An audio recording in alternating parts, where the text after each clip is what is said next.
Hello guys, welcome back to the channel. आज हम लोग एनएलपी से प्लेगरिज्म चेकर पर प्रोजेक्ट करने वाले हैं। सबसे पहले चलिए डिफाइन करते हैं ये प्लेगरिज्म होता क्या है। देखिए सिंपल वर्ड्स में किसी और का कंटेंट कॉपी करना है ना। कॉपिंग another person text without credit, ये सबसे ज्यादा कहाँ पे होता है आपका एकेडमिया में और ऑनलाइन कंटेंट में। आजकल तो ऑनलाइन इतना कंटेंट जनरेट हो रहा है कि इसमें प्लेगरिज्म के हायर चांसेस होते हैं।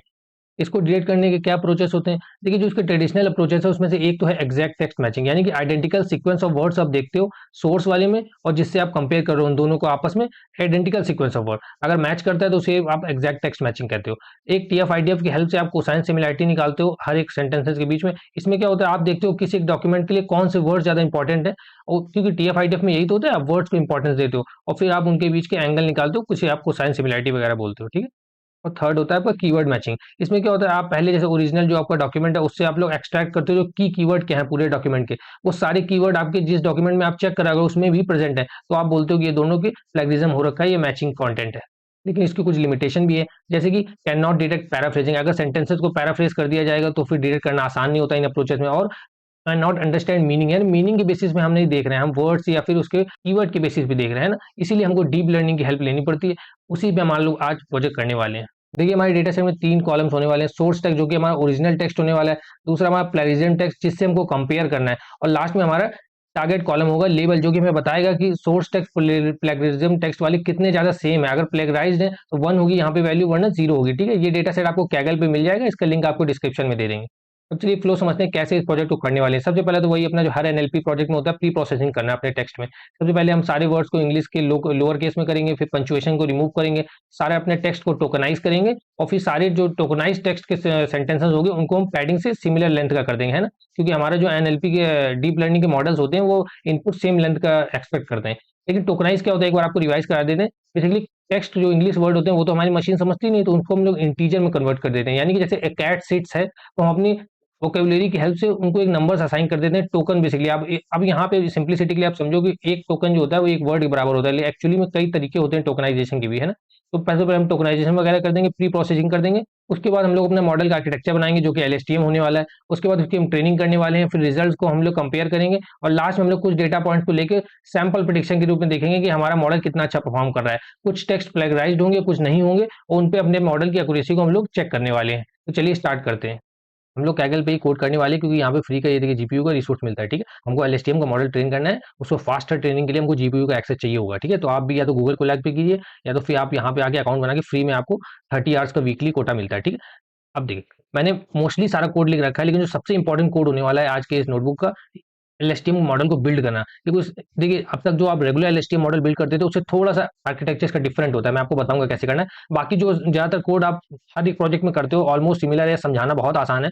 हम उसके समझने पे फोकस करेंगे, आपका ज्यादा टाइम वेस्ट ना हो। आपके साथ ये रिसोर्स सारा शेयर कर देंगे, जो भी अभी नोटबुक पे काम कर रहे हैं। ये डेटा सेट है, इसका लिंक डिस्क्रिप्शन भी आपको लिंक में दे देंगे, तो आपका टाइम वेस्ट नहीं होना चाहिए। तो मेन कोड है ये वाला एलएसटीएम आर्किटेक्चर, ये हम आपके साथ अभी सामने लिखेंगे, बाकी सारा कोड आपको समझा देंगे। ठीक है, बहुत ही ईजी कोड होने वाले हैं, लाइन बाय लाइन समझने वाले हैं। ठीक है, तो सबसे पहले तो ये आपको डेटा सेट के बारे में बता दें, ये लिंक है इसका आपके साथ शेयर कर देंगे। यहाँ से आप डाउनलोड भी कर सकते हो, अगर आपको लोकल जीपीयू एक्सेस है अपने कंप्यूटर पे तो आप वीएस पे भी बना सकते हो। ठीक है, वरना यहाँ पे 38 एमबी का डेटा है, आप यहाँ पे भी बना सकते हो। ठीक, तो सिंपली यहाँ पे अगर आपको रिसोर्स यूज करने तो इस लिंक आपके साथ शेयर करेंगे। उसके बाद आप यहाँ पे कोड पे आगे क्लिक करोगे, क्रिएट नोटबुक पे क्लिक करना है, तो फिर क्या होगा, आपकी इस तरह की एम्प्टी नोटबुक खुल जाएगी। यहाँ पे आने के बाद उसके बाद एक्सीलेटर पे क्लिक करके आप जीपीयू का एक्सेस यहाँ से एक्टिवेट कर लो, और यहाँ पे क्लिक करते ही आपकी नोटबुक सेशन स्टार्ट हो जाएगा। ठीक है, फिर आप लाइन बाय लाइन जो कोड यहाँ पे लिखा है वो आप लिखोगे, तो आपका भी सेम एग्जीक्यूट होगा, कोई भी दिक्कत नहीं आने वाली। ठीक है, अभी देखिए स्टार्ट करते हैं।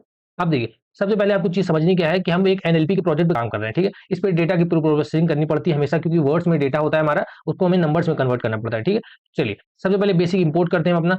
मोस्टली सारा आप जानते ही हो, लेकिन फिर भी एक बार आपके सामने बेसिक समझा देते हैं। ठीक है, पैंडास डेटा के मैनिपुलेशन के लिए सीएसवी, क्योंकि देखिए इस बार चेंज क्या है, जो हमारे डेटा है ना, ये जो आपको बताया था, जब आप यहाँ पे क्लिक करोगे तो ऑटोमेटिक आपको डाउनलोड नहीं करना है, आपके यहाँ पे देखिएगा राइट हैंड साइड पे अटैच हो जाएगा। ठीक है, तो ये देखिए टेक्स्ट के फॉर्मेट में है, तो एक हमको यहाँ पे टेम्पलेट कोड का यूज करना पड़ेगा, ताकि टेक्स्ट फाइल को हम लोग सीएसवी फाइल पे यूज करें, ताकि पैंडास का हम लोग यूज कर सके। ठीक है, उसके लिए हमने सीएसवी को इंपोर्ट किया, नमपाई बेसिक मैनिपुलेशन के लिए, टेंसर फ्लो के सारी बेसिक आप एलएसटीएम बनाते हो तो वही सारे यहाँ पे लगने वाले हैं। टोकनाइज करने के लिए, पैड सीक्वेंस, सारे इनपुट लेंथ को सेम करने के लिए मॉडल, और ये सब वही एलएसटीएम एम्बेडिंग लेयर सब सेम है। बस ये देखिए एक नया आपको दिखेगा सबट्रैक्ट लेयर। इसको क्यों यूज करना है, क्योंकि हम लोग आज एक डिफरेंट टाइप का एलएसटीएम आर्किटेक्चर बनाने वाले हैं, उसके लिए हमको ये मॉड्यूल चाहिए होगा। ठीक है, बाकी सारे ट्रेन टेस्ट स्प्लिट आप जानते हो, क्लासिफिकेशन रिपोर्ट, एक्यूरेसी स्कोर, आप मॉडल की एक्यूरेसी वगैरह चेक करने के लिए, मैट प्लॉट लिए कुछ प्लॉट करने के लिए, और ये बेसिक वही सब आपकी लाइब्रेरी एनालिटिक स्पेसी जो आप एनएलपी में यूज करते हो। ठीक है, तो अभी हम लोग स्टार्ट करते हैं। ठीक है, पहला सेल एक बार रन कर लेते हैं। ठीक है, अब देखिए इंपोर्ट होने में थोड़ा सा टाइम लगेगा, ठीक है। अगर आप पहली टाइम कर रहे हो तो हो सकता है 10 सेकंड ज़्यादा लगेंगे, इससे ज़्यादा टाइम नहीं लगेगा, ठीक है। इसके बाद देखिए जैसा मैंने आपको बताया, यहाँ पे जो डेटा है वो टेक्स्ट के फॉर्मेट में,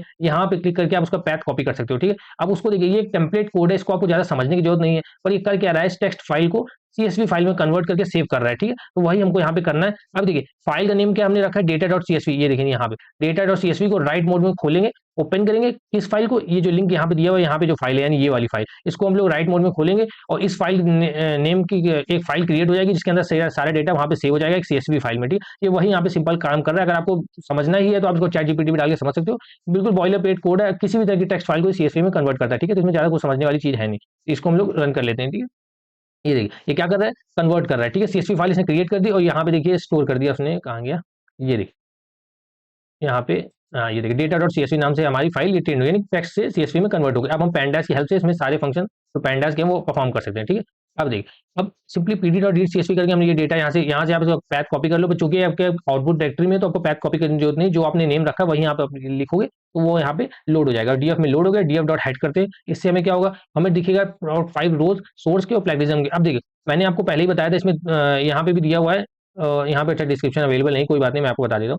जो डेटा है वहाँ में 2 कॉलम है, सोर्स के और प्लेगरिज्म के। जो टारगेट वाला है वो लेबल का कॉलम है, टोटल 3 कॉलम है, ठीक है। तो सोर्स में देखिए यहाँ पे सोर्स टेक्स्ट दिया हुआ है, a person on a horse jumps over, ठीक है, और उसका प्लेगराइज टेक्स्ट दिया हुआ है। अब देखिए ये टेक्स्ट दिया हुआ है, ये इसका प्लेगरिज्म है कि नहीं, ये हमें कैसे पता लगेगा, वो लेबल बताएगा। जैसे इसमें 0 है यानी ये इसका दोनों आपस में मैच नहीं करते हैं, प्लेगराइज टेक्स्ट नहीं है। ये 1 है यानी ये दोनों प्लेगराइज टेक्स्ट है, ठीक है। तो इस तरह से हमारा मॉडल दोनों को लर्न करेगा, सोर्स देखेगा, प्लेगरिज्म देखेगा, फिर लेबल देखेगा और उससे पैटर्न फाइंड करने की कोशिश करेगा। तो हमारा मॉडल धीरे धीरे लर्न करेगा और बेटर एक्यूरेसी धीरे धीरे देने लगेगा, ठीक है। ये भी आपको ट्रेनिंग के टाइम दिखाएंगे। उसके बाद हम चेक कर लेते हैं हमारे डेटा में कुछ डुप्लीकेट रोज तो नहीं, जैसे कि ये सेम टू सेम रो कई बार रिपीट हुई हो। तो टोटल 454 टाइम्स हमारी रोज जो है वो रिपीट हुई हैं, ठीक है। एक चीज काम करते हैं, पहले आपको यहाँ पे आपको डीएफ डॉट इन्फो करके आपको दिखा देते हैं आखिर रोज है कितनी, ठीक है। ये देखिए टोटल यहाँ पे कितनी सारी रोज है, यानी अगर 455 ड्रॉप भी कर देंगे उससे कोई प्रॉब्लम नहीं होने वाली, ठीक है। तो हमने देखा कि यहाँ पे 455 रोज हैं जो कि हमें ड्रॉप करनी चाहिए, तो हम ड्रॉप डुप्लीकेट का यूज करके पैंडास का ड्रॉप कर देते हैं। Inplace equal to true कर दिया, यानी असाइन करना नहीं पड़ेगा और ड्रॉप हो गया, ठीक है। अब जैसा कि आपको बताया था, सबसे पहले जाता था एनएलपी के प्रोजेक्ट में आप प्री प्रोसेसिंग अप्लाई करते हो, यानी टेक्स्ट का क्लीनिंग वगैरह करते हो, तो उसी के लिए हमने बेसिक क्लीनिंग का फंक्शन लिखा हुआ है, ठीक है। इंपोर्ट किया हमने रेगुलर एक्सप्रेशन और स्ट्रिंग वगैरह को, ताकि ये सब अप्लाई कर सकें। एक हमने मेथड बनाया क्लीन टेक्स्ट नाम से, जहाँ पे 1 बाय 1 करके टेक्स्ट आएगा हमारा।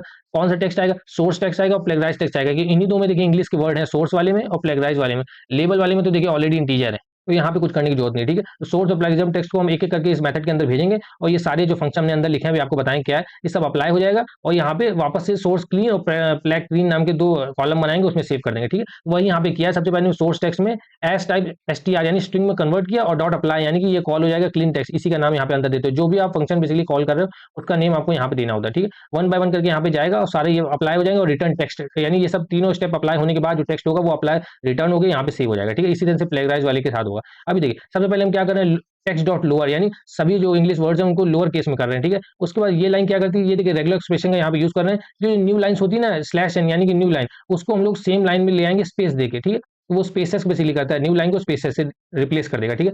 टेक्स्ट डॉट ट्रांसलेट का यहाँ पे यूज करेंगे। अब देखिए ये क्या होता है, जो पंचुएशन होते हैं इंग्लिश में हमारे, उन सबको रिमूव कर देगा और उसकी जगह यहाँ पे एक एम्प्टी स्पेस दे देगा, ठीक है। तो ये तीनों यहाँ पे अप्लाई हो जाएंगे और यहाँ पे ये दोनों स्टोर हो जाएंगे, ठीक है। इसको हम लोग रन कर लेते हैं, ठीक है। थोड़ा सा टाइम लेता है, ज्यादा नहीं, क्योंकि काफी सारे टेक्स्ट में अप्लाई हो रहा है, ठीक है। हो भी गया क्योंकि आप जीपीयू एक्सेस में हो तो ये सारा आजकल वेक्टराइज्ड ऑपरेशन है, सब फास्ट होते हैं, ठीक है। अब टोकनाइज करते हैं सबसे पहले, क्योंकि इंग्लिश वर्ड्स तो हमारा समझता नहीं मॉडल, ठीक है। तो सबसे पहले सोर्स फ्लैग, ये जो दोनों अभी हमने यहाँ पे हासिल किए, इन दोनों को हमने लिस्ट में कन्वर्ट कर देते हैं और सोर्स और फ्लैग में ले लेते हैं, ठीक है। अब देखिए टोकनाइजर हम लोग यूज करेंगे। टोकनाइजर यहाँ पे देखिए ऊपर इंपोर्ट किया हुआ है, आपको शायद हाँ ये देखिए बताया था आपको। तो टोकनाइजर हमने यहाँ पे इंपोर्ट किया हुआ है। टॉप 20,000 वर्ड्स हम लेने वाले हैं जो मोस्ट फ्रीक्वेंटली हमारे डेटा सेट में आएंगे, क्योंकि देखिए बहुत सारे वर्ड इंग्लिश ग्रामर में होते हैं, तो उनमें से 20,000 जो मोस्ट फ्रीक्वेंटली हमारे डेटा सेट में आए हुए हैं उन्हीं को हम कंसिडर करेंगे। जो इसके बाहर के वर्ड्स होंगे उसके लिए हम क्या ओवी टोकन यूज करेंगे, आउट ऑफ वोकेबुलरी। जो वर्ड हमारी वोकेबुलरी में नहीं होगा उसके लिए वी ओ वी यहाँ पे असाइन हो जाएगा, ठीक है। तो ये हमने टोकनाइजर क्लास का ऑब्जेक्ट बना लिया। उसको हमने सोर्स और फ्लैग में जो भी हमारे इंग्लिश के वर्ड है उन दोनों को हमने प्लस करके, यानी स्ट्रिंग कॉन्कैटिनेशन होता है इसका मतलब पाइथन में, हमने फिट ऑन टेक्स्ट किया, यानी उसने एक वोकेबुलरी बना ली, हर एक वर्ड को एक नंबर दे दिया, ठीक है। अब जो हमारे सोर्स और प्लेगराइज वाले टेक्स्ट थे इनको हमें नंबर असाइन करना है, यहाँ पे तो उसने वोकेबुलरी बनाई इस लाइन से। तो टेक्स्ट डॉट टू सीक्वेंस करने से क्या होता है, ये जो सोर्स वाले वर्ड होंगे इनको एक इंग्लिश के बेसिकली नंबर असाइन, सॉरी एक इंटीजर नंबर असाइन हो जाएंगे हर एक इंग्लिश वर्ड को, वो सोर्स सीक्वेंस में आ जाएगा। इसी तरह से हम क्या करेंगे, अपने प्लेगराइज वाले के साथ कर लेंगे और ये प्लेगराइज सीक्वेंस में आ जाएगा, ठीक है, यानी नंबर्स में कन्वर्ट हो गए। अब देखिए, अब जरूरी तो नहीं ये दोनों सेम ही क्यों, जैसे कोई एक सेंटेंस हो सकता है आई लाइक ईटिंग मैंगोज, ठीक है, दूसरा हो सकता है my name is X Y Z. अभी दोनों में वेरिएबल लेंथ हो सकती है, तो हमें सारे इनपुट जो सेंटेंसेस होंगे सेम लेंथ का लाना पड़ेगा। तो उसके लिए हम क्या करेंगे, एक मैक्स लेंथ की वैल्यू लेते हैं 50, यानी कि मैक्स लेंथ, आप यहाँ पे देखिए पैड सीक्वेंस करता क्या है, सभी सेंटेंसेस को 50 के लेंथ का ले आएगा, जो कम होंगे उसमें पैडिंग कर देगा, जो एक्स्ट्रा होंगे उनको ट्रंकेट कर देगा, है ना। तो सारे सेम ही लेंथ के आ जाएंगे, तो इनको पैडिंग सीक्वेंस करने के बाद सोर्स पैड और फ्लैग पैड में हमने स्टोर कर लिया, ठीक है। ये स्टेप अप्लाई हो चुका है आई थिंक, हाँ ये रन हो चुका है। इसको भी एक बार हम लोग रन कर लेते हैं, ठीक है, यहाँ तक का कोड सारा रन हो जाएगा इसके बाद। अभी देखिए ये क्या कर रहा है, तो हमारे काम को पूरा टोकनाइज कर रहा है, उसके बाद पैडिंग सीक्वेंस सेम कर रहा है, तो इसमें थोड़ा टाइम लगने वाला है, और जब ये कंप्लीट हो जाएगा उसके बाद कंटिन्यू करते हैं। ये हो गया हमारे पे, ठीक है। अब हम अपने डेटा को स्प्लिट करते हैं। अब देखिए ट्रेनिंग के टाइम में क्या होता है, ये लेवल्स तो आप अलग से रखते हो ना, तो पहले ट्रेनिंग और टेस्टिंग का डेटा सबसे पहले अलग करते हैं, 80-20 के हिसाब से हम लोग डिवाइड कर लेंगे, ठीक है। 20% डेटा अपना जो टोटल डेटा है उसका 20% डेटा अलग रिजर्व में रख लेते हैं ताकि टेस्टिंग कर सकें, ठीक है। वही अपना ट्रेन टेस्ट के लिए जो आप मशीन लर्निंग से लगाते चले, और सोर्स वाला फ्लैग आपने दे दिया और साथ में लेवल दे दिया, ठीक है। 20% डेटा बता दिया और बार बार रिप्रोड्यूसिबिलिटी हो, इस कोड को रन करें, नया स्प्लिट ना लगे उसके लिए रैंडम स्टेट इनिशियलाइज कर दी, और इन चारों वेरिएबल में हमने डेटा ले लिया, ठीक है। ये देखिए, सॉरी 6 वेरिएबल्स में, क्योंकि ये सोर्स पैड और फ्लैग पैड के दो होंगे ना, एक ट्रेनिंग का एक टेस्ट का, ठीक है। तो इसको भी हम लोग रन कर लेते हैं, ठीक है।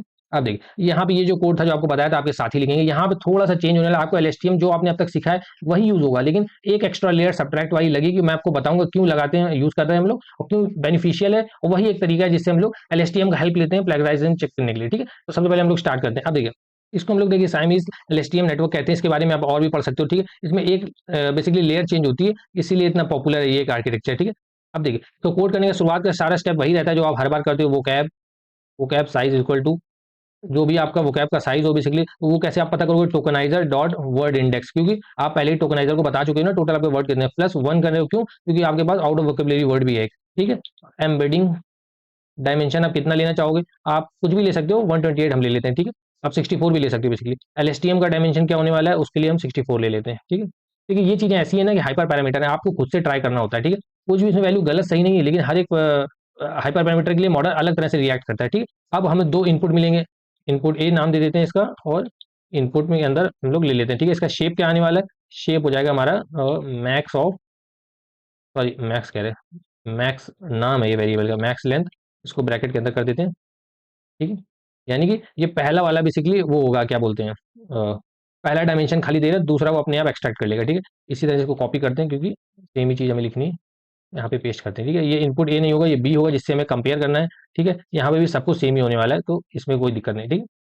हमारे दोनों इनपुट तैयार हो गए। अब सबसे पहले मैं अपने जो बेसिकली इंग्लिश सेंटेंसेस हैं जो टोकनाइज हो गए हैं उनको एम्बेडिंग वेक्टर में कन्वर्ट करना पड़ेगा, तो उसके लिए एक वेरिएबल बनाते हैं एम्बेडिंग, ठीक है। इसके लिए हम लोग एम्बेडिंग मैट्रिक्स का यूज करते हैं, यानी हम एम्बेडिंग्स लर्न करने वाले हैं, ठीक है। आप प्री लर्न वाली जो होती है जैसे वर्ड टू वैक वगैरह है, वो भी ये सब आप यूज करते हो, लेकिन हम यहाँ पे लर्न करेंगे, ठीक है। तो लर्निंग के लिए एक लेयर लगानी पड़ती है आपको, वही यहाँ पे लेयर का यूज करने वाले हैं। एम्बेडिंग, इसके आगे देखिए वो कैप साइज सबसे पहले आपको बतानी होती है, ठीक है। वो अपने आप यहाँ पे देखिए वो कैप साइज हमने यहाँ पे ऊपर मेंशन कर दी ना, तो वहाँ से ऑलरेडी ले लेगा, ठीक है। साथ में ये जो एम्बेडिंग डायमेंशन हमने डिसाइड किया वो यहाँ पे लिख लेते हैं, ठीक है, एम्बेडिंग डायमेंशन। और साथ में आपका इनपुट लेंथ क्या होने वाला है, जो कि हमारा होगा मैक्स लेंथ, हमने ऊपर यहाँ पे मैक्स लेंथ ऊपर यहाँ पे डिसाइड किया हुआ था, मैक्स लेंथ ये रही, वही यहाँ पे यूज हो जाएगा, ठीक है। ये हमारी एम्बेडिंग लेयर हो गई, ठीक है। उसके बाद इसको हम लोग क्या करते हैं, एलएसटीएम में हम लोग एलएसटीएम का ऑब्जेक्ट बनाते हैं, सब कैपिटल में रखते हैं, ठीक है। इसके अंदर डायमेंशन क्या होगा, एलएसटीएम डायमेंशन जो हमने ऊपर यहाँ पे मेंशन किया हुआ है, ये 64 का, ठीक है। अब देख सबसे पहले हमें क्या करना है कि अपने एम्बेडिंग जो इनपुट आए हैं इनको एम्बेडिंग मैट्रिक्स से इनका वेक्टर में कन्वर्ट करना है, फिर एलएसटीएम लेयर के अंदर भेजना है, ठीक है। इसी को स्टेप को हम लोग लिखते हैं एनकोडेड, कुछ भी आप नेम लिख सकते हो एनकोडेड, लेकिन थोड़ा सा ऐसा लिखो कि समझ में आए पढ़ के क्या हो रहा है स्टेप के अंदर, ठीक है। एम्बेडिंग एम्बेडिंग अब देखिए सब एम्बेडिंग मैट्रिक्स के अंदर जाएगा, क्या जाएगा हमारा इनपुट, इनपुट है। इससे सिमिलर हमको एक और एम्बेडिंग मिल जाएगी। एम्बेडिंग क्यों मिल रही है, क्योंकि एम्बेडिंग के अंदर से ये एम्बेडिंग के अंदर जा रहे हैं ना इनपुट, तो फिर एक वेक्टर में कन्वर्ट हो जाएगा, फिर एलएसटीएम के अंदर जाएगा और एनकोडेड हमको मिल जाएगा, ठीक है। एनकोडेड ए और यहाँ पे हम लोग लिखते हैं एनकोडेड बी, ठीक है। इसमें भी यहाँ पे सेम ही रहेगा, बस यहाँ एंड में हम लोग बी कर देंगे, ठीक है। ये एनकोडेड ए एनकोडेड बी हो गया। अब वहाँ पे ये वो यहाँ पे बेसिकली लेयर अब लगेगी जो अब तक आपने शायद ही यूज करी होगी, सब्ट्रैक्ट वाली। देखिए अब हमें करना क्या है, हमें इन दोनों में कितनी सिमिलरिटी पता करना है ना, तो उसके लिए क्या करते हैं, इन दोनों वेक्टर्स को बेसिकली हम लोग सब्ट्रैक्ट कर देते हैं। तो जो जो वेक्टर हमारा निकल के आएगा उस पे हम अपने मॉडल को ट्रेन करेंगे, ताकि वो उस जो सब्ट्रैक्टेड वेक्टर होगा उससे फीचर्स को लर्न करें, ताकि फ्यूचर में कोई भी अगर मैं सेंटेंस आता है तो उसको हम कंपेयर कर सकें। ठीक है, तो बस यही करना है, इन दोनों वेक्टर्स को सब्ट्रैक्ट करना है, उसी के लिए ये नेक्स्ट लेयर हमारी यूज होती है। ठीक है, बेसिकली होता क्या है, if the text are similar basically तो the difference vector should be small, है ना। अगर सेम है तो उनके बीच का डिफरेंस जो होता है वो कम होना चाहिए। ठीक, उसी कॉन्सेप्ट पे ये काम करता है। मर्ज्ड इक्वल टू, अब यहाँ पे हमारी सब्ट्रैक्ट वाली, ठीक है, ये आ जाएगी। इसके अंदर इनपुट क्या जाएगा बेसिकली, अब देखिए इनपुट में हम लोग एनकोडेड ए और एनकोडेड बी भेज देते हैं, एनकोडेड ए कॉमा एनकोडेड बी। ठीक है, इसके बाद देखिए, अब देखिए इसके बाद अब सिंपली क्या करना है, अपना वही सिंपल डेंस लेयर लगाते हैं जो एलएसटीएम में हर बार हम लोग लगाते हैं। 64 कॉमा, एक्टिवेशन क्या रहने वाला है अपना, वही रेलू रेलू। ठीक है, इसमें ये जो पिछली लेयर का आउटपुट था ना, ये एज इसमें इनपुट बन जाएगा। ठीक है, सॉरी इसको ब्रैकेट में करना ही भूल गए। ठीक है, तो पिछली लेयर का जो आउटपुट होता है वो नेक्स्ट लेयर का इनपुट होता है। ठीक है, उसी कॉन्सेप्ट में ये हमने लिख लिया। अब इसके बाद क्या करना है, एक बार फिर से एक काम करते हैं, ओवर फिटिंग ना हो इसके लिए हम लोग एक ड्रॉप आउट भी लिख लेते हैं। ड्रॉप आउट में कितना 0.5 दे देते हैं, यानी 50% न्यूरॉन्स टर्न ऑफ हो जाएंगे। इसमें क्या इनपुट होगा, वही पिछली लेयर का आउटपुट जो कि मर्ज नेम से ही है, मर्ज। ठीक है, तो एक हमने ड्रॉप आउट लेयर लगा दी। ठीक है, अब फाइनल हमारा जो आउटपुट होगा उसके लिए बस हमें लास्ट में एक ही यहाँ पे चाहिए ना न्यूरॉन, तो उसके लिए हम क्या करते हैं, यहाँ पे सिग्मॉइड का यूज कर लेते हैं। आउट नाम को पहले एक वेरिएबल बनाते हैं और लास्ट में इसमें सिर्फ एक यहाँ पे न्यूरॉन रखते हैं, और एक्टिवेशन यहाँ पे सिग्मॉइड होगा, वेशन। क्योंकि हम सॉफ्टवेयर क्यों नहीं लगा रहे हैं, क्योंकि हमें मल्टीपल प्रोबेबिलिटीज नहीं चाहिए ना, सिग्मॉइड सिर्फ एक वैल्यू चाहिए जो 0 to 1 के बीच में आ जाएगी।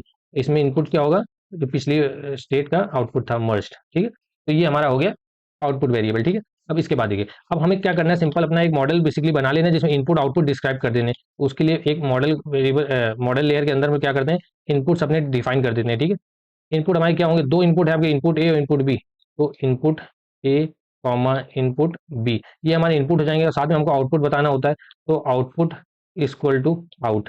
ठीक है, ये आउट क्यों, ये हमारा आउटपुट है, ये दोनों हमारे इनपुट है। ठीक है, तो ये करके आपने मॉडल लेयर से मॉडल यहाँ पे वेरिएबल में ले लिया। ठीक है, अब देखिए यहाँ पे हमको मॉडल अपना कंपाइल करना है, मॉडल डॉट कंपाइल, ये तो आप हर ही बार करते हो। Loss equal to binary cross entropy, क्योंकि दो multi class binary classification problem है, इसलिए बाइनरी क्रॉस एंट्रोपी। ठीक है, ऑप्टिमाइजर हमारा एडेप्टिव यानी एडम वाला, optimizer equal to Adam, metrics हम एक्यूरेसी यूज करने वाले हैं, मैट्रिक्स इक्वल टू एक्यूरेसी। ठीक है, अब देखिए मॉडल डॉट एक बार समरी आपको दिखा देते हैं, समरी, साथ में कोई टाइपिंग मिस्टेक होगी तो भी आपको समझ में आ जाएगा यहीं पे। ठीक है, इसको रन करते हैं। ठीक है, तो ऑफकोर्स कोई टाइपिंग मिस्टेक है इसमें, ऊपर देखते हैं यहाँ पे क्या गड़बड़ है। यहाँ पे हम लोग एस लगाना भूल गए, आउटपुट्स होता है। ठीक है, अब इसको रन करते हैं, अभी भी कोई एरर है, compile code underscore keyword matrix, यहाँ पे स्पेलिंग गलत हो गई, METRICS। ठीक है, अब रन करते हैं। ठीक है, तो ये हमारा मॉडल टोटल बन के आ गया, जिसमें हमें दिखा रहा है कितने पैरामीटर्स ट्रेनेबल है। ठीक है, ये टोटल पैरामीटर सारे सारे ट्रेनेबल है, क्योंकि हमने कोई भी यहाँ पे फ्रीज नहीं किया। ठीक है, तो हमारा आर्किटेक्चर बन के तैयार हो गया। ठीक है, तो सिंपल समझने वाली क्या चीज़ थी, सबसे पहले अगर आपको और भी पढ़ना है तो आप इस साइमीज एलएसटीएम नेटवर्क के बारे में पढ़ सकते हो। यहाँ पे आप दो इनपुट वैक्टर होते हैं, उनका आप सब्ट्रैक्ट करके एक वैक्टर निकालते हो। ठीक है, उस पर आप मॉडल को फीचर्स को लर्न करते हो, और उसी से हम लोग लास्ट में प्रिडिक्शन करने वाले हैं। ठीक है, तो सब्ट्रैक्ट यहाँ पे ये लेयर जो थी, ये आपके लिए इंपॉर्टेंट है समझने के लिए। अब ठीक है, अब हम लोग आगे चलते हैं। अब सबसे पहले देखिए अर्ली स्टॉपिंग यूज करने, क्योंकि मॉडल बहुत ही जल्दी ओवरफिट कर रहा है। ठीक है, तो हमने क्या किया, अर्ली स्टॉपिंग का यूज किया। वैलिडेशन लॉस को हम लोग मॉनिटर करेंगे, 2 इपॉक्स का हमारा पेशेंस होगा, यानी 2 इपॉक्स तक अगर कोई भी इंप्रूवमेंट नहीं होगा तो अर्ली स्टॉपिंग हो जाएगी। ठीक है, और जो रिस्टोर बेस्ट वेट है वो हमने ट्रू कर रखा है। ठीक है, इसको रन कर देते हैं। ईएस वेरिएबल ले लिया, इसको कॉल बैक में हम लोग वहाँ जो मॉडल डॉट फिट करेंगे तो यहाँ पे डिफाइन कर देंगे कॉल बैक। जो भी आप यहाँ पे लिखते हैं अर्ली स्टॉपिंग में, या फिर आप अर्ली स्टॉपिंग के अलावा या फिर एलआर ऑन प्लेटू वगैरह यूज करते हो, तो यहाँ पे आप सब डिफाइन कर लो एक बार, और फिर कॉल बैक्स के अंदर इस लिस्ट में आप पास कर दो। ठीक है, अब ट्रेनिंग मॉडल का कोड बेसिकली वही होता है जो हर बार आप लिखते हो, मॉडल डॉट फिट के अंदर एक्स ट्रेन फोर्स और वाई ट्रेन फ्लैग आपका दोनों इनपुट चला जाएगा। वाई ट्रेन अपना वैलिडेशन सॉरी टारगेट फीचर होने वाला है, और वैलिडेशन स्प्लिट के लिए 20% का डेटा हमने बता दिया। ठीक है, 10 इपॉक्स के लिए ट्रेन होगा, 32 के बैचेस में डेटा जाएगा, और वर्बोज इक्वल टू 1, यानी आउटपुट जब आएगा तो आपको स्क्रीन पे डिस्प्ले होगा। ठीक है, ये आपकी ट्रेनिंग स्टार्ट होगी। अब देखिए ट्रेनिंग थोड़ा टाइम लेती है यहाँ पे। ठीक है, क्योंकि डेटा सेट काफी बड़ा है। ठीक है, तो इसकी हम ट्रेनिंग होने देते हैं, इसमें कोई दिक्कत नहीं, लेकिन हम क्या करते हैं आगे का समझने लगते हैं कोड, क्योंकि जब तक हम सारा कोड समझेंगे तब तक इसकी ट्रेनिंग भी हो जाएगी। ठीक है, अब देखिए मान लीजिए मॉडल यहाँ पे ट्रेन हो गया, मैं आपको बताऊंगा यहाँ देखिए 65 की एक्यूरेसी है और धीरे बढ़ेगी। ठीक है, यहाँ पे उसके बाद देखिए, अब सबसे पहले बैटरी चलिए बाद में लगाई। ठीक है। इवैल्यूएशन के लिए सबसे पहले मॉडल डॉट प्रिडिक्ट, अब हमने देखिए X test source X test flag यहाँ पे क्या है, यहाँ पे हमने स्टोर करके रखा था ना, यहाँ पे ये देखिए कहाँ गया, ये एक्स टेस्ट सोर्स वगैरह एक्स टेस्ट फ्लैग, इनको हम यूज करेंगे अपने मॉडल को इवैल्यूएट करने के लिए। मॉडल डॉट प्रिडिक्ट किया, जो प्रेडिक्शन है वो प्रेड वेरिएबल में आ गया, ठीक है। अब हमने क्या किया, प्रेड 0.5 से जहाँ पे ज्यादा है एस टाइप इंटीजर करने से क्या होता है, जहाँ पे 0.5 से ज्यादा वैल्यू वहाँ 1 हो जाएगा और यहाँ कम है वहाँ पे 0 हो जाएगा। ये प्रेडिक्शन लेवल है, क्योंकि प्रेडिक्शन लेवल तो आप 0-1 में ही करोगे ना, कि या तो प्लेगराइज है या तो नहीं है, इसलिए हमने इसको 0-1 में कन्वर्ट कर लिया, ठीक है। उसी से हमने यहाँ पे एक्यूरेसी स्कोर प्रिंट करा देंगे और क्लासिफिकेशन रिपोर्ट शो करा देंगे, ठीक है। ये बेसिक कोड है, आप ऐसा ही सिमिलर कोड मशीन लर्निंग में भी लिखते हो, ठीक है। उसके बाद ट्रेनिंग कर्व्स को प्लॉट करने का, अब देखिए यहाँ पे होता क्या है, आपने history equal to model dot fit किया है ना, तो जितना भी ट्रेनिंग के टाइम जो मेटा डेटा जनरेट होता है, यानी किस इपॉक में कितना वैलिडेशन लॉस था, कितनी एक्यूरेसी थी, वो सारा हिस्ट्री के अंदर सेव हो जाता है। अब हिस्ट्री डॉट हिस्ट्री करने से एक डिक्शनरी है जो आप एक्सेस कर सकते हो वो सारे पैरामीटर्स को, तो वही हमने हिस्ट्री डॉट हिस्ट्री किया, उसके अंदर से history accuracy validation accuracy loss validation loss वगैरह प्लॉट कर देंगे, ठीक है। तो इससे क्या होगा, एक विजुअल रिप्रेजेंटेशन मिलता है किस तरह से आपके मॉडल की ट्रेनिंग हुई थी, ठीक है। तो ये वो पार्ट हो गया। उसके बाद सैंपल प्रिडिक्शन के लिए क्या है, देखिए ये वैसे कुछ जो ही नहीं है, लेकिन आप समझ लो क्या हमने रैंडमली तक X test source X test flag से एक सोर्स ऑफ फ्लैग मतलब डेटा पॉइंट्स निकाले और उस पे अपने मॉडल को प्रिडिक्ट करा दिया। यहाँ पे इंटरेस्टिंग केस नहीं है, तो मैंने कुछ चेक कर रहा था उसके लिए भी लिखा था, तो लिखा ही रहेगा बेसिकली। अब ये मेरा मेन टास्क रहने वाला है, क्या किया हमने, एक मेथड लिखा प्रिडिक्ट पेयर, यहाँ पे सोर्स टेक्स्ट और एक और मतलब दो टेक्स्ट बेसिकली आएंगे, सोर्स टेक्स्ट और फ्लैग टेक्स्ट नाम से, ठीक है। हमने टोकनाइजर वगैरह पास कर देंगे मैक्स लेंथ बताने, ठीक है। तो सबसे पहले तो जो टेक्स्ट आएंगे इनको हमें टोकनाइज करना होगा, ठीक है, अपने टोकनाइजर से। उसके बाद उनको सेम लेंथ का लाना होगा, पैडिंग करनी होगी। उसके बाद अपने उस पर प्रिडिक्ट कराएंगे, इन दोनों को पास करेंगे अपने मॉडल में और प्रिडिक्ट कराएंगे, जो प्रिडिक्शन आएगा उसी के फाइन 5 से ज्यादा आएगा तो प्लेगराइज है, नहीं तो प्लेगराइज नहीं है। इस पे हम लोग टेस्ट करेंगे, जिसके लिए ये दो सेंटेंसेस मैंने यहाँ पे ले रखे हैं, ठीक है। सबसे पहले जो सेंटेंस है, a woman is standing outside wearing glasses, a woman wearing glasses outdoor, ठीक है। देखेंगे ये क्या प्रेडिक्ट करता है, सिमिलर एक केस ये लेंगे, एक यस का केस एक नो का केस है, ठीक है। तो इन दोनों को हम लोग चेक करने वाले हैं, देखते हैं ट्रेनिंग कितनी हो गई। अभी 2 इपॉक है, 10 इपॉक है, तो आई थिंक 7-8 इपॉक के बाद ये ऑटो कट हो जाएगा। तो इसको ट्रेनिंग होने देते हैं, जब ट्रेनिंग हो जाती है उसके बाद बाकी के सेल रन करेंगे और समझेंगे, ठीक है। अब देखिए ट्रेनिंग हमारी कंप्लीट हो गई, वैलिडेशन एक्यूरेसी देखिए लगातार 2 इपॉक से इंप्रूव नहीं करी, इसलिए मॉडल ने यहाँ पे ऑटो कट कर दिया, ठीक है, अर्ली स्टॉपिंग की वजह से, ठीक है। अब हम लोग इवैल्यूएट कर लेते हैं अपने मॉडल को, ठीक है। अब देखिए बेसिकली वही जो अपना X test source X test flag रखा था उसी पे हमारा मॉडल प्रिडिक्शन करने वाला है, ठीक है। तो इसमें टाइम तो नहीं लगेगा, कम डेटा पॉइंट है, ठीक है। तो ये हमारा 86 के अराउंड एक्यूरेसी आई हुई है, ठीक है।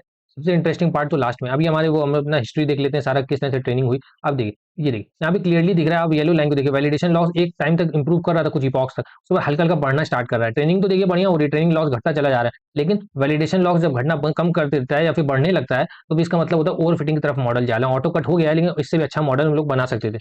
तो नीचे वाला चार्ट बेसिकली हमारा लॉस दिखाता है ओवर द इपॉक्स, और ये ऊपर वाला ट्रेनिंग दिखाता है। ट्रेनिंग भी देखिए ब्लू वाला देखिए कि ट्रेनिंग में हमारा जो एक्यूरेसी है वो कितनी अच्छी बढ़ रही है, वैलिडेशन में भी इंक्रीज हो रही है, देखिए आपको दिख रहा है, लेकिन लॉस यहाँ पे प्रॉब्लम कर रहा है, तो हमें ऑटो कट यहाँ पे करना पड़ा और हल्का हल्का यहाँ पे हमको ओवर फिटिंग के सिम्टम्स भी दिख रहे हैं, ठीक है। अब हम लोग आगे बढ़ते हैं, सैंपल प्रिडिक्शन, ये रैंडमली उसमें एक कोई डेटा पॉइंट लेगा उसको प्रिडिक्शन करेगा, ठीक है। तो ये उसकी प्रिडिक्शन प्रोबेबिलिटी आई है 0.79 जो भी है, ठीक है। लेकिन यहाँ पे देखिए इंटरेस्टिंग पार्ट होता है, ये पहले अपने मॉडल को हम लोग इनिशियलाइज करते हैं, यहाँ पे 2 टेक्स्ट देंगे और फिर ये हमको बताएगा वो प्लेगराइज है कि नहीं। सबसे पहले ये वाला केस देते हैं हम लोग, ठीक है। अब देखिए इसको बोल रहा है लाइकली प्लेगराइज, यानी सेम ही है वो, मतलब कॉपी किया गया। आप इसको पढ़ के देखते हैं सही है कि नहीं। Woman standing outside wearing glasses, ठीक है, वुमन वेयरिंग ग्लासेस आउटडोर्स। अब देखिए कितना स्मार्टली इसको पैराफ्रेज किया गया, लेकिन हमारे मॉडल ने इसको डिलीट कर लिया। तो यही सेकंड वाला केस हम लोग देखते हैं, ठीक है। ये देखिए लाइकली नॉट प्लेगराइज, अब इसको पढ़ के देखते हैं, 2 kids are sleeping on a bench, ठीक है। A car is driving on the road, of course दोनों सिमिलर नहीं है, कोई तरह से कॉपी भी नहीं है, तो हमारे मॉडल ने लाइकली नॉट प्लेगराइज किया। यानी मॉडल देखिए, मॉडल में ऑफ कोर्स इसमें अभी और भी इंप्रूवमेंट्स किए जा सकते हैं, लेकिन ये फर्स्ट गो में एक नोटबुक के काम के लिए देखिए होता क्या है, जब आप एक्चुअल में मॉडल डिप्लॉय करते हो, कहीं पे काम करते हो किसी ऑर्गेनाइजेशन में, तो आप मल्टीपल गो थ्रू करते हो, इस रिफाइन करते हो अपने इस मॉडल को, उसके बाद ही डिप्लॉय करते हो। ये तो एक पहला प्रोटोटाइप आप समझ सकते हो, तो इस पे काफी काम किया जा सकता है। इनफैक्ट अगर आपके पास कोई सजेशन है या आप इस नोटबुक आपके साथ शेयर कर देंगे, आप इसमें इंप्रूवमेंट अपने अप्लाई करो और आप देखो आपका क्या स्कोर आ रहा है, ठीक है। तो ये पूरा कोड था, तो इसको हम लोग आपके साथ शेयर कर देंगे, इन दोनों को आप डिस्क्रिप्शन से इन सबको एक्सेस कर सकते हो, ठीक है। कोई प्रॉब्लम हो तो आप कमेंट सेक्शन में पूछो और खुद से ट्राई करो। Thank you guys.